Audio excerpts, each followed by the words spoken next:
السلام علیکم ورحمۃ اللہ وبرکاتہ۔ آج ہم جس موضوع کے اوپر بات کریں گے وہ ہے دیدار خداوندی۔ اس ویڈیو کو شروع کرنے سے پہلے اگر آپ نے اس چینل کو سبسکرائب نہیں کیا تو پلیز اس کو سبسکرائب کر دیں اور بیل کا بٹن پریس کر دیں تاکہ اس قسم کی مزید ویڈیوز آپ تک بر وقت پہنچ سکیں۔ تو شروع کرتے ہیں۔ دیدار خداوندی۔ دیدار خداوندی سب سے بڑی نعمت ہے۔ حضرت صہیب رومی رضی اللہ عنہ سے روایت ہے کہ جناب نبی کریم صلی اللہ علیہ وسلم نے ارشاد فرمایا، جب جنتی جنت میں داخل ہو چکیں گے تو اللہ تعالیٰ ان سے ارشاد فرمائیں گے، کوئی اور نعمت چاہتے ہو تو میں تمہیں مزید عطا کروں۔ وہ عرض کریں گے، کیا آپ نے ہمارے چہرے سفید نہیں بنائے؟ کیا آپ نے ہمیں جنت میں داخل نہیں فرمایا اور دوزخ سے ہمیں نجات عطا نہیں کی؟ حضور صلی اللہ علیہ وسلم نے ارشاد فرمایا، پھر پردہ ہٹا دیا جائے گا تو جنت والوں کو کوئی ایسی نعمت نہیں دی گئی ہوگی جو انہیں اللہ تعالیٰ کے دیدار سے زیادہ محبوب ہوگی۔ پھر آپ صلی اللہ علیہ وسلم نے یہ آیت تلاوت فرمائی، للذین احسنوا الحسنی وزیادہ، جنہوں نے کی بھلائی ان کو ہے بھلائی اور بڑھتی ہوئی۔ علامہ قرطبی رحمۃ اللہ علیہ فرماتے ہیں کہ مذکورہ حدیث میں پردہ ہٹانے کا معنی یہ ہے کہ اہل جنت کی آنکھوں کے سامنے سے وہ حجاب دور کر دیے جائیں گے جو اللہ تعالیٰ کی زیارت سے مانع بنے ہوئے تھے، یہاں تک کہ وہ اللہ جل شانہ کی اس کے نور اور عظمت و جلال سمیت زیارت کریں گے۔ دیدار خداوندی کا قرآن سے کیا ثبوت ہے؟ اس کے متعلق حضرت ابو موسیٰ اشعری رضی اللہ عنہ فرماتے ہیں، حضور صلی اللہ علیہ وسلم نے ارشاد فرمایا، اللہ تبارک و تعالیٰ قیامت کے دن ایک آواز لگانے والے کو بھیجیں گے جو اتنی بلند آواز سے آواز لگائے گا جسے سب اولین و آخرین سنیں گے۔ اہل جنت اللہ تبارک و تعالیٰ نے تم سے للذین احسنوا الحسنی وزیادہ میں حسنی اور زیادہ کا وعدہ کیا تھا۔ حسنی جنت ہے اور زیادہ دیدار الہی۔ امام باقی رحمۃ اللہ علیہ فرماتے ہیں کہ حسنی اور زیادہ کی یہی تفسیر صحابہ کرام رضوان اللہ تعالی علیہم اجمعین اور تابعین میں مشہور و معروف ہے۔ حضرت محمد بن کعب القرظی رضی اللہ تعالی عنہ نے ارشاد باری تعالی، وجوہ یومئذ ناظرہ الی ربہا ناظرہ، کتنے منہ اس دن تازے ہیں اپنے رب کی طرف دیکھتے کی تفسیر میں فرماتے ہیں اللہ تعالیٰ ان کے چہروں کو تر و تازہ فرمائیں گے اور انہیں دیکھنے کے قابل بنائیں گے۔ حضرت انس بن مالک رضی اللہ عنہ ارشاد باری تعالی، ولدینا مزید، اور ہمارے پاس مزید ہے کی تفسیر میں ارشاد فرماتے ہیں کہ اس سے مراد دیدار الہی ہے۔ کفار دیدار خداوندی سے محروم رہیں گے۔ اس کے متعلق حضرت حسن بصری رحمۃ اللہ علیہ، کلا انہم عن ربہم یومئذ لمحجوبون، کوئی نہیں وہ اپنے رب سے اس دن روکے جائیں گے کی تفسیر میں بیان فرماتے ہیں کہ جب قیامت کا دن ہوگا تو اللہ تبارک و تعالیٰ بنفس نفیس ظاہر ہوں گے، ساری مخلوق اللہ تعالیٰ کی زیارت کرے گی، لیکن کافروں کے سامنے پردہ کر دیا جائے گا اور وہ اللہ تعالیٰ کی زیارت نہیں کر سکیں گے۔ امام شافعی رحمۃ اللہ علیہ مذکورہ آیت کی تفسیر میں فرماتے ہیں کہ یہ آیت اس بات کی دلیل ہے کہ مسلمان اولیاء اللہ قیامت کے دن اپنے رب کی زیارت سے مشرف ہوں گے۔ زیارت خداوندی کے متعلق روایات۔ حضرت مفصل بن غسان رحمۃ اللہ علیہ فرماتے ہیں کہ میں نے حضرت امام یحییٰ بن معین رحمۃ اللہ علیہ سے سنا ہے کہ انہوں نے ارشاد فرمایا، اللہ کی زیارت کے متعلق 17 احادیث مروی ہیں جو سب کی سب صحیح درجہ کی ہیں۔ میں کہتا ہوں کہ زیارت خداوندی کے ثبوت میں حضرت انس، حضرت جابر بن عبداللہ، حضرت جلیل بجلی، حضرت حذیفہ بن یمان، حضرت زید بن ثابت، حضرت صہیب رومی، حضرت عبادہ بن صامت، حضرت عبداللہ بن عباس، حضرت عبداللہ بن عمرو، حضرت عبداللہ بن مسعود، حضرت لقیط بن عامر، حضرت بن ابی زرین عاقلی، حضرت علی بن ابی طالب، حضرت عدی بن حاتم، حضرت عمار بن یاسر، حضرت فضالہ بن عبید، حضرت ابو سعید حضری، حضرت ابو موسیٰ اشعری، حضرت ابو ہریرہ رضوان اللہ تعالی علیہم اجمعین سے احادیث رسول مروی ہیں۔ نابینا بھی زیارت خداوندی کرے گا۔ حضرت انس رضی اللہ عنہ فرماتے ہیں جناب رسول اللہ صلی اللہ علیہ وسلم نے ارشاد فرمایا، مجھے جبرائیل نے بتایا اللہ تعالیٰ نے ان سے فرمایا اے جبرائیل اس بندے کا کیا انعام ہے جس کی میں نے دونوں آنکھیں لے لی ہوں؟ انہوں نے عرض کی سبحانک لا علم لنا الا ما علمتنا، آپ کی ذات پاک ہے، ہمیں معلوم نہیں مگر جتنا آپ نے ہمیں علم عطا فرمایا ہے۔ اللہ تعالیٰ فرماتے ہیں اس کا انعام یہ ہے کہ وہ میرے گھر میں داخل ہوگا اور میرے چہرے کی زیارت کرے گا۔ خدا تعالیٰ کو دیکھ کر اہل جنت سجدہ میں گر جائیں گے۔ اس کے متعلق حضرت جابر بن عبداللہ رضی اللہ عنہ فرماتے ہیں میں اہل جنت میں داخل ہو جائیں گے اور وہاں کی نعمتوں سے بہرا ہو چکیں گے، تو انہیں سرخ یاقوت کے گھوڑے ملیں گے جو بول و براز نہیں کریں گے، ان کے پر بھی ہوں گے، اہل جنت ان پر بیٹھیں گے اور اللہ تبارک و تعالیٰ کی زیارت کے لیے حاضر ہو جائیں گے۔ جب اللہ تبارک و تعالیٰ اپنی تجلی ڈالیں گے تو یہ سجدہ میں گر جائیں گے۔ اللہ تبارک و تعالیٰ فرمائیں گے اے اہل جنت اپنا سر اٹھا لو، کیونکہ یہ دار العمل نہیں ہے، یہ تو دار المقامہ اور دار النعیم ہے۔ بس اہل جنت اپنا سر اٹھائیں گے، پھر اللہ تعالیٰ ان پر خوشبو کی بارش برسائیں گے، پھر اہل جنت اپنے گھروں کو لوٹ آئیں گے، ان سے اور ان کی گھوڑوں سے مشک کی خوشبو پھوٹ رہی ہوگی۔ دیدار خداوندی کی مستی۔ حضرت جابر رضی اللہ تعالی عنہ سے روایت ہے جناب رسول اللہ صلی اللہ علیہ وسلم نے ارشاد فرمایا جنتی حضرات اپنی اپنی نعمتوں میں مست ہوں گے کہ اچانک ان پر ایک نور چمکے گا، وہ اپنے سر اٹھائیں گے تو اللہ تبارک و تعالیٰ کو دیکھیں گے، اللہ تعالیٰ اوپر سے انہیں جھانک کر دیکھ رہے ہوں گے۔ اللہ تعالیٰ فرمائیں گے السلام علیکم یا اہل الجنہ، اے جنت والو السلام علیکم۔ اسی کے متعلق اللہ جل شانہ کا یہ ارشاد ہے سلام قولا من رب الرحیم۔ حضور صلی اللہ علیہ وسلم نے فرمایا اللہ تعالیٰ ان کی طرف اور وہ اللہ تعالیٰ کی طرف دیکھیں گے، اور جب تک وہ اللہ تعالیٰ کی طرف دیکھتے رہیں گے جنت کی کسی بھی نعمت کی طرف توجہ نہیں دے سکیں گے، حتیٰ کہ اللہ تعالیٰ ان سے پردہ میں چلے جائیں گے، لیکن اللہ تعالیٰ کا نور اور برکت ان پر ان کے محلات میں باقی رہے گی۔ نماز فجر اور عصر دیدار خداوندی کا سبب۔ اس کے متعلق حضرت جریر بن عبداللہ بجلی رضی اللہ تعالی عنہ فرماتے ہیں کہ ہم جناب رسول اللہ صلی اللہ علیہ وسلم کی خدمت میں حاضر تھے کہ آپ صلی اللہ علیہ وسلم نے 14ویں کے چاند کی طرف دیکھا اور ارشاد فرمایا سن لو تم عن قریب اپنے رب کی اسی طرح زیارت کرو گے جیسے اس 14ویں کے چاند کو دیکھ رہے ہو، تم اسے دیکھنے میں کوئی دقت اور تکلیف محسوس نہیں کرتے، بس اگر تم سے ہو سکے تو نماز فجر و عصر نہ چھوٹنے دو بلکہ اس کی پابندی کر لو۔ پھر حضرت جریر رضی اللہ عنہ نے یہ آیت تلاوت فرمائی وَسَبِّحْ بِحَمْدِ رَبِّكَ الْعَظِيمِ وَسَبِّحْ بِحَمْدِ رَبِّكَ قبل طلوع الشمس وقبل غروبها، اور پڑھتا رہے خوبیاں اپنے رب کی سورج نکلنے سے پہلے اور ڈوبنے سے پہلے، یعنی فجر اور عصر کی نماز ادا کرو۔ زیارت خداوندی کے لیے حضور صلی اللہ علیہ وسلم کی دعا۔ اس کے متعلق حضرت زید بن ثابت رضی اللہ تعالی عنہ سے روایت ہے جناب رسول اللہ صلی اللہ علیہ وسلم نے یہ دعا مانگا کرتے تھے اے اللہ میں آپ سے وفات کے بعد پرسکون زندگی کا سوال کرتا ہوں اور آپ کی وجہ اقدس کی طرف نگاہ کی لذت کا سوال کرتا ہوں اور آپ سے ملاقات کے شوق کا سوال کرتا ہوں بغیر کسی دکھ تکلیف کے اور گمراہ کرنے والے فتنے کے۔ دنیا میں خدا تعالیٰ کا دیدار نہیں ہو سکتا۔ اس کے متعلق حضرت عبادہ بن صامت رضی اللہ تعالی عنہ جناب نبی کریم صلی اللہ علیہ وسلم سے نقل فرماتے ہیں کہ آپ صلی اللہ علیہ وسلم نے دجال کا ذکر کیا، پھر فرمایا تم جان لو تم اس وقت تک اپنے پروردگار کی زیارت نہیں کر سکتے جب تک کہ تم وفات نہ پالو۔ جمعہ میں جلدی پہنچنے والے اللہ تعالیٰ کے قریب سے زیارت کریں گے۔ حضرت ابن عباس رضی اللہ تعالی عنہ سے روایت ہے جناب نبی کریم صلی اللہ علیہ وسلم نے ارشاد فرمایا اہل جنت کافور کے ٹیلوں پر بیٹھ کر ہر جمعہ اپنے رب کی زیارت کریں گے، ان میں سب سے زیادہ قریب وہ شخص ہوگا جو جمعہ کے دن جلدی جاتا ہو اور صبح کو جلدی اٹھتا ہو۔ ہر جنتی اللہ تعالیٰ کی زیارت کرے گا۔ حضرت اکرمہ فرماتے ہیں کہ حضرت عبداللہ بن عباس رضی اللہ تعالی عنہ سے پوچھا گیا کہ ہر جنتی اللہ تعالیٰ کی زیارت کرے گا؟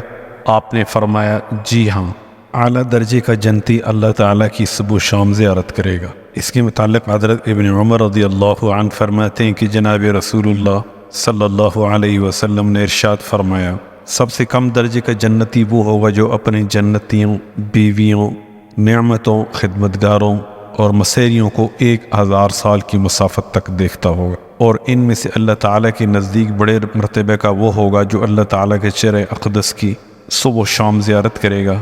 پھر حضور صلی اللہ علیہ وسلم نے یہ آیت تلاوت فرمائی، وجوہ یومئذ ناظرہ الی ربہا ناظرہ، کتنے منہ اس دن تازے ہیں اپنے رب کی طرف دیکھتے ہوئے۔ ادنا جنتی کا دیدار خداوندی، اس کے متعلق حضرت ابن عمر رضی اللہ تعالی عنہ سے روایت ہے کہ آپ صلی اللہ علیہ وسلم نے ارشاد فرمایا، ادنا درجے کا جنتی وہ شخص ہوگا کہ جب وہ جنت کے دروازے سے داخل ہوگا تو اس کے غلمان یعنی غلام استقبال کریں گے اور کہیں گے ہمارے آقا کو خوش آمدید، آپ کو اجازت عطا ہوگی کہ آپ ہم سے ملاقات فرمائیں۔ پھر اس کے لیے 40 سال کے برابر قالین بچھائے جائیں گے۔ پھر وہ اپنے دائیں بائیں دیکھے گا اور پوچھے گا یہ سب کس کے لیے ہے؟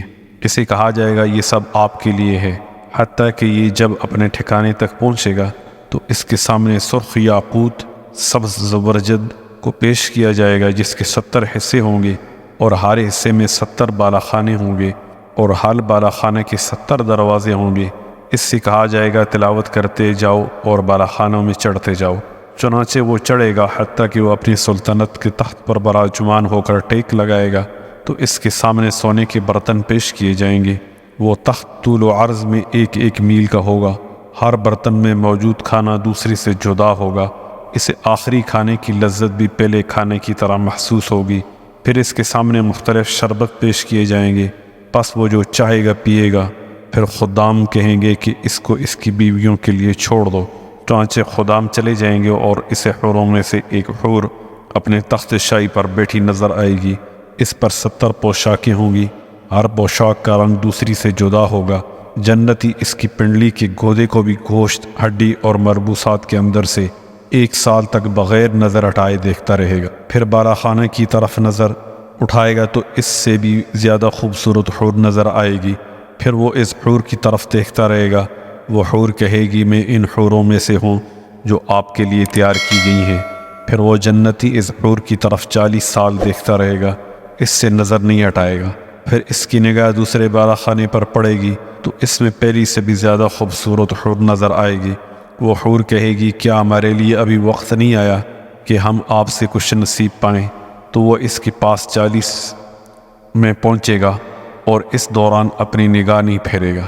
پھر جب اہل جنت کو ہر طرح کی نعمتوں کی فراوانی نصیب ہو جائے گی اور وہ سمجھیں گے کہ اب ان سے افضل نعمت کوئی نہیں رہی، تو اس وقت رب تعالیٰ تجلی فرمائیں گے اے جنت کے مکینوں میرا کلمہ پڑھو، تو وہ رحمان عز و جل کے ارشاد کا لا الہ الا اللہ کے ساتھ جواب دیں گے۔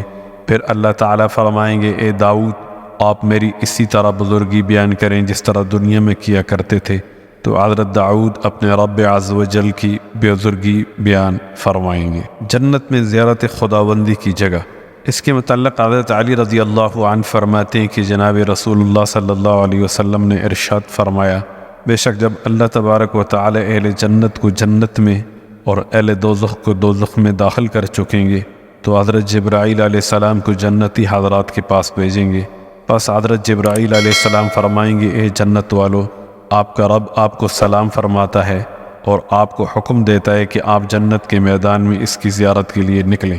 یہ میدان جنت کا ہموار حصہ ہوگا، اس کی مٹی مشک اور کنکر یاقوت کے ہوں گے اور اس کے درخت خالص چمکدار سونے کے ہوں گے جس کے پتے زبرجد کے ہوں گے۔ چنانچہ جنت والے حضرات خوشی اور سرور کے ساتھ اور انعام سے فائدہ اٹھاتے ہوئے نکلیں گے اور ان کو اللہ تعالیٰ کی شان و شوکت اور زیارت چہرہ اقدس کے ساتھ سرفراز کیا جائے گا۔ یہی اللہ تعالیٰ کے وعدے کا مقام ہوگا جس کو اللہ تعالیٰ پورا فرمائیں گے۔ اس وقت یہ رب العالمین کے چہرہ اقدس کی زیارت سے لطف اندوز ہوں گے اور کہیں گے آپ کی ذات پاک ہے، ہم آپ کی عبادت کا حق ادا نہ کر سکے۔ اللہ تعالیٰ ارشاد فرمائیں گے میری شان اور عظمت نے تمہیں اپنے قریب ٹھہرایا اور اپنے گھر میں سکونت بخشی۔ زیارت خداوندی کے وقت اہل جنت کی دعوت، اس کے متعلق حضرت علی رضی اللہ عنہ فرماتے ہیں جب جنتی جنت میں سکونت اختیار کر لیں گے تو اس کے پاس ایک فرشتہ آ کر کہے گا اللہ تعالیٰ آپ کو حکم دے رہے ہیں کہ آپ لوگ اس کی زیارت کریں۔ جب سب حضرات زیارت کے لیے جمع ہو جائیں گے تو اللہ تعالیٰ حضرت داؤد علیہ السلام کو حکم فرمائیں گے کہ وہ بلند آواز سے تسبیح و تحلیل ادا کریں۔ پھر مائدۃ الخلد بچھایا جائے گا۔ صحابہ کرام نے عرض کی یا رسول اللہ صلی اللہ علیہ وسلم مائدۃ الخلد کیا ہے؟ آپ صلی اللہ علیہ وسلم نے ارشاد فرمایا اس کے کونوں میں سے ایک کونا مشرق و مغرب کے درمیانی حصہ سے بھی زیادہ وسیع ہے، جنتی اس سے کھائیں گے اور پئیں گے، پھر لباس پہنیں گے، پھر کہیں گے اب تو اہل جنت کے لیے صرف اللہ عز و جل کی زیارت ہی باقی رہ گئی ہے۔ بس اللہ تعالیٰ ان کے سامنے تجلی فرمائیں گے تو وہ سجدہ میں گر پڑیں گے، مگر ان سے کہا جائے گا یہ دار العمل نہیں بلکہ دار الجزا ہے۔ زیارت خداوندی کی دنیاوی مثال سے وضاحت۔ اس کے متعلق حضرت ابو ہریرہ رضی اللہ عنہ مروی ہے کہ صحابہ نے عرض کی یا رسول اللہ صلی اللہ علیہ وسلم ہم قیامت کے دن اپنے رب کو دیکھیں گے؟ آپ صلی اللہ علیہ وسلم نے فرمایا جب سورج پر بادل نہ ہوں کیا تم اس کے دیکھنے میں شک کرتے ہو؟ صحابہ نے عرض کیا نہیں۔ آپ صلی اللہ علیہ وسلم نے فرمایا اگر 14ویں کی رات چاند پر بادل نہ ہوں تو کیا تمہیں اس کے دیکھنے میں شک ہو سکتا ہے؟ صحابہ نے عرض کیا نہیں۔ آپ صلی اللہ علیہ وسلم نے فرمایا تم اپنے رب کی اسی طرح زیارت کر۔ زیارت خداوندی جمعہ کا دن ہوگی۔ اس کے متعلق مختصراً بات کرتے ہیں۔ زیارت خداوندی کے وقت حوروں کی تلاوت۔ حضرت حسن رحمۃ اللہ علیہ فرماتے ہیں جناب رسول اللہ صلی اللہ علیہ وسلم نے ارشاد فرمایا جنتی حضرات کافور کے ٹیلے پر جس کے دونوں کنارے نظر نہ آئیں گے بیٹھ کر جمعہ کے دن اللہ تعالیٰ کی زیارت کیا کریں۔ کافور کے اس ٹیلے پر ایک نہر ہوگی جس کے دونوں کنارے مشک کے ہوں گے، اس پر لڑکیاں نہایت خوبصورت آواز میں تلاوت قرآن کیا کریں گی۔ نہ اگلے لوگوں نے ایسی آواز سنی ہوگی نہ پچھلے لوگوں نے۔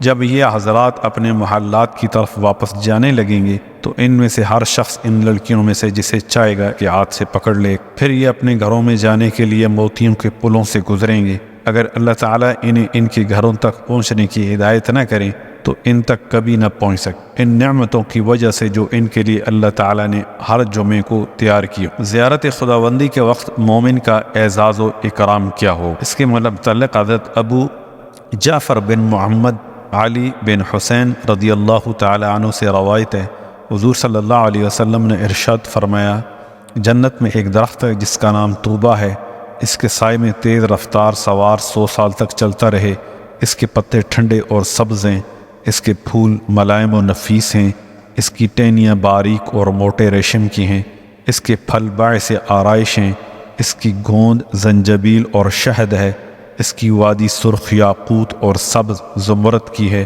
اس کی مٹی مشک عنبر اور زرد کافور کی ہے، اس کی گھاس چمکدار زعفران کی ہے، اس کی خوشبو کی لکڑی بغیر جلائے بھی خوشبو دیتی ہے، اس کی جڑ جنتیوں کی مجالس کی اور اس کے باہم جمع ہو کر گفتگو کرنے کی جگہ ہے جہاں وہ ایک دوسرے سے محبت کا اظہار کرتے ہیں، چنانچہ وہ حضرات اسی طرح اس کے سائے میں محو گفتگو ہوں گے کہ ان کے پاس فرشتے حاضر ہوں گے اور یاقوت سے پیدا شدہ عمدہ سواریاں کھینچ کر لائیں گے، پھر ان میں روح پھونک دی جائے گی، ان کی باغیں سونے کی کڑیاں کی ہوں گی، ان سواریوں کے چہرے چمک دمک اور حسن کی وجہ سے چمکدار ستاروں کی مانند ہوں گے، ان کی اون سرخ ریشم کی ہوگی اور چمکدار سفید پتھر کے ساتھ ملتی جلتی ہوگی۔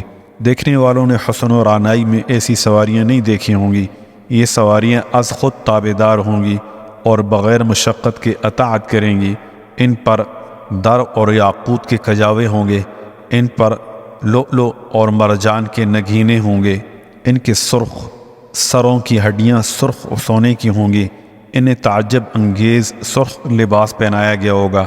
فرشتے یہ خوبصورت سواریاں اہل جنت کے لیے بٹھائیں گے اور ان سے کہیں گے تمہارا رب تمہیں سلام کہتا ہے اور تمہاری نعمتوں میں اضافہ کرنا چاہتا ہے تاکہ تم اس کی زیارت کر سکو، اور وہ تم پر نظر کرم فرمائے، تم اس سے بات چیت کرو اور وہ اپنے فضل اور وسعت کے ساتھ تمہارے انعامات میں ترقی کرے۔ ان حضرات میں سے ہر شخص سواری پر سوار ہو جائے گا، پھر تمام اہل جنت ایک سیدھی صف کی شکل میں چلیں گے، پھر یہ حضرات جنت کے درختوں میں سے جس درخت کے پاس سے گزریں گے وہ درخت انہیں اپنے پھل کا تحفہ پیش کرے گا اور ان کے راستے سے ہٹ جائے گا کہ ان کی صف نہ ٹوٹ جائے اور کوئی دوست سے جدا نہ ہو جائے۔ پھر جب یہ اللہ جبار تبارک و تعالیٰ کے روبرو پیش ہوں گے تو اللہ جل شان ان کے لیے اپنے چہرہ اقدس کو ظاہر کر دیں گے اور عظیم عظمت کے ساتھ ان کے سامنے تجلی فرمائیں گے۔ ان کا تحفہ جنت میں سلام ہوگا، چنانچہ یہ عرض کریں گے، اے ہمارے رب، آپ ہی السلام ہیں اور آپ ہی سے سلامتی ہے اور آپ ہی کے لیے بزرگی اور اکرام کا حق ہے۔ ان کا رب ان سے فرمائے گا، میں ہی سلام ہوں اور میری ہی طرف سے سلامتی ہے اور جلال و اکرام میرا ہی حق ہے۔ خوش آمدید میرے بندو جنہوں نے میری وصیت کی حفاظت کی اور میرے عہد کی پاسداری کی اور بن دیکھے مجھ سے ڈرتے رہے، وہ عرض کریں گے، ہمیں آپ کی عزت کی قسم، جس طرح آپ کی قدر کا حق ہے ہم نے آپ کی ویسی قدر نہیں کی اور نہ آپ کی عبادت کا حق ادا کیا، ہمیں آپ سجدہ کرنے کی اجازت فرمائیں۔ اللہ تبارک و تعالی ان سے فرمائیں گے، میں نے تم سے عبادت کی مشقت ختم کر دی ہے اور تمہارے بدنوں کو پرسکون بنا دیا۔ زمانہ طویل تک تم نے اپنے بدنوں کو کھڑا کیا اور چہرے کو جھکایا، اب تم میرے عیش، میری رحمت اور شان و شوکت کی منزل تک پہنچ چکے ہو۔ اب تم جو چاہو مجھ سے مانگو، میرے آگے تمنا کرو، میں تمہاری تمنائیں پوری کروں گا۔ آج میں تمہارے نیک اعمال کے مطابق انعام و اکرام سے تمہیں نوازوں گا، بلکہ اپنی رحمت اور شان و شوکت اور وسعت و جلال کے مطابق عطا کروں گا۔ چنانچہ جنتی حضرات خواہشات کرنے اور تحفہ جات اور عطیات کی وصولی میں مصروف رہیں گے، حتیٰ کہ ان میں سب سے کم درجے کا جنتی ابتدائے آفرینش سے قیامت تک کی تمام دنیا کے برابر تمنا کرے گا۔ پھر اللہ تعالیٰ ان سے فرمائیں گے کہ یہ تمہاری خواہشات کم ہیں، جو کچھ تم نے مانگا اور تمنا کی ہے میں وہ سب تمہیں عطا کرتا ہوں، اور جس کی تم نے اپنی خواہشات کی کمی کے سبب تمنا نہیں کی میں تمہیں وہ بھی عطا کرتا ہوں۔ اب تم ان عنایات اور عطیات کی طرف دیکھو جو تمہارے رب نے تمہیں عطا فرمائے ہیں، وہ بڑے اونچے اونچے اور بلند و بالا قبے ہوں گے اور موتیوں اور مرجان کے بالا خانے ہوں گے، ان کے بچھونے باریک اور موٹے ریشم کے ہوں گے، ان کے پلنگ یاقوت کے ہوں گے، ان کے بچھونے باریک اور موٹے ریشم کے ہوں گے، ان کے منبر ایسے نور کے ہوں گے جو بالا خانوں کے دروازے اور صحن روشن کر رہے ہوں گے، اور اعلیٰ علیین میں کچھ بلند و بالا محلات یاقوت سے بنے ہوں گے جن کا نور خوب چمکتا ہوگا۔ اگر اللہ تعالیٰ ان کے نور کو تابع نہ کرتے تو وہ نگاہ کی روشنی چھین لیتا۔ ان محلات میں سے جو محل یاقوت سے بنا ہوگا اس میں سفید ریشم بچھا ہوگا، اور جو سرخ یاقوت سے بنا ہوگا اس میں سرخ ریشم بچھا ہوگا، اور جو سبز یاقوت سے بنا ہوگا اس میں باریک سبز ریشم بچھا ہوگا، اور جو زرد یاقوت سے بنا ہوگا اس میں پیلا ریشم بچھا ہوگا۔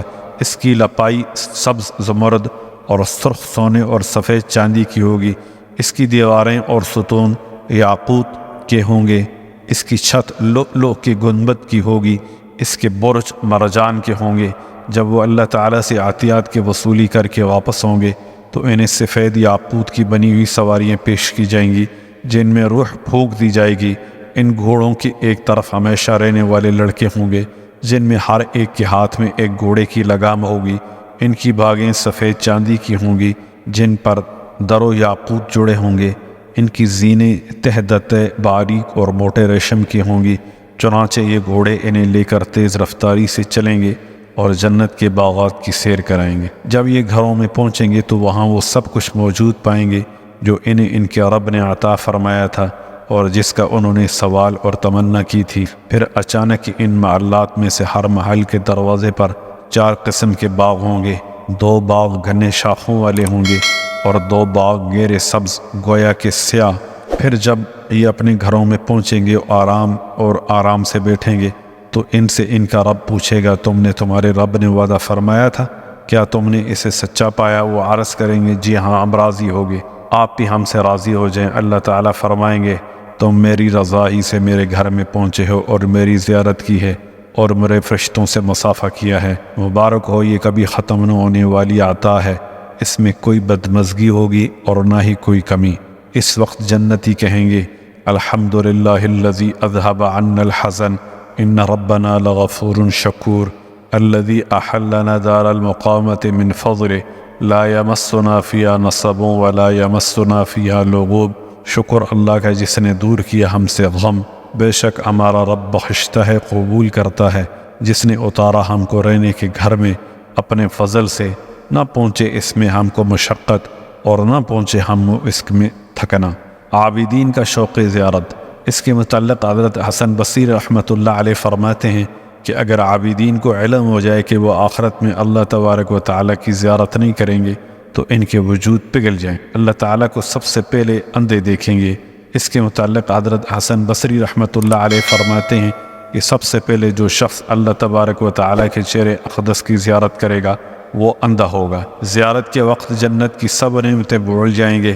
اس کے متعلق حضرت حسن بصری رحمۃ اللہ علیہ فرماتے ہیں جب اللہ تبارک و تعالیٰ اہل جنت کے سامنے تجلی فرمائیں گے اور جنتی اللہ کی زیارت سے مشرف ہوں گے تو انہیں جنت کی تمام نعمتیں بھول جائیں۔ حضرت کعب احبار رضی اللہ عنہ فرماتے ہیں جب بھی اللہ تعالیٰ جنت کی طرف دیکھتے ہیں تو فرماتے ہیں کہ تو اپنے مالکین کے لیے اور بہتر ہو جا، تو وہ پہلے سے کئی گنا حسین و جمیل ہو جاتی ہے، حتیٰ کہ اہل جنت اس میں داخل ہو جائیں گے اور دنیا کے حساب سے عید کے دن جنتی جنت کے باغات میں نکلا کرے۔ اللہ تعالیٰ ان پر اپنی تجلی ڈالیں گے اور وہ اپنے رب کی زیارت کریں گے، پھر ان پر جنت کی پاکیزہ خوشبو چھڑکی جائے گی۔ یہ اپنے پروردگار سے جس چیز کا سوال کریں گے اللہ تعالیٰ وہ سب کچھ انہیں عطا فرمائیں گے اور ان کے حسن و جمال میں 70 گنا اضافہ کر دی۔ پھر جب وہ اپنی بیویوں کے پاس لوٹ کر آئیں گے تو پہلے کی نسبت 70 گنا زیادہ حسن۔ زیارت خداوندی کے مشتاق حضرات کے متعلق حضرت بایزید بستامی رحمۃ اللہ علیہ فرماتے ہیں اللہ تعالیٰ کے بندوں میں کچھ ایسے بندے بھی ہیں اگر ان کے سامنے جنت میں اللہ تعالیٰ کے دیدار میں رکاوٹ پڑ جائے اور وہ اس سے فریاد کرنے لگیں جس طرح وہ زخمی، روزانہ 2 دفعہ زیارت خداوندی کا شرف حاصل ہوگا۔ اس کے متعلق امام اعمش رضی اللہ عنہ فرماتے ہیں جو لوگ جنت میں سب سے اعلیٰ درجے پر فائز ہوں گے وہ اللہ تعالیٰ کو صبح و شام دیکھا۔ حضرت انس رضی اللہ تعالیٰ عنہ سے مرفوع بھی ثابت۔ زیارت خداوندی سے محروم کون سے لوگ ہوں گے؟ حضرت یزید بن مالک و مشقی رحمۃ اللہ علیہ فرماتے ہیں کوئی بندہ ایسا نہیں جو اللہ تعالیٰ پر اور قیامت پر ایمان رکھتا ہو اور وہ قیامت کے دن اپنی آنکھوں تعالیٰ کی زیارت نہ کرے۔ ہاں، وہ عالم زیارت نہیں کر سکے گا جو ظلم کا حکم کرتا ہو، کیونکہ اس کے لیے اللہ تعالیٰ کی زیارت حلال اور قیامت کے دن اندھا ہوگا۔ عمل صالح زیارت خداوند کا سبب۔ حضرت عبداللہ بن مبارک رحمۃ اللہ علیہ سے ارشاد باری تعالیٰ فمن کان یرجو لقاء ربہ فلیعمل عملا صالحا کی آپ رحمۃ اللہ علیہ نے فرمایا اس کا مطلب یہ ہے کہ جو شخص خدا تبارک و تعالیٰ کی زیارت کرنا چاہتا ہے وہ ایسے صالح اعمال کرے جسے کسی شخص خبر نہ ہو۔ فرشتے بھی قیامت کے دن اللہ تبارک و تعالیٰ کی زیارت کریں گے۔ اس کے متعلق بعض علماء کرام فرماتے ہیں زیارت خداوندی صرف مومنین کی خاص ہے، ملائکہ زیارت خداوندی ارشاد باری تعالیٰ ہے لا تدرکہ الابصار، یہ آیت اپنے عموم پر ہے۔ ہاں مومنین حضرات کو ان آیات اور احادیث کے سبب خاص کر لیا جس میں مذکور ہے مومنین اللہ تبارک و تعالیٰ کی زیارت کریں گے، لیکن امام بہقی فرماتے ہیں مومن کی طرح ملائکہ بزیارت خدا مشرف ہوں۔ والسلام علیکم ورحمۃ اللہ وبرکاتہ۔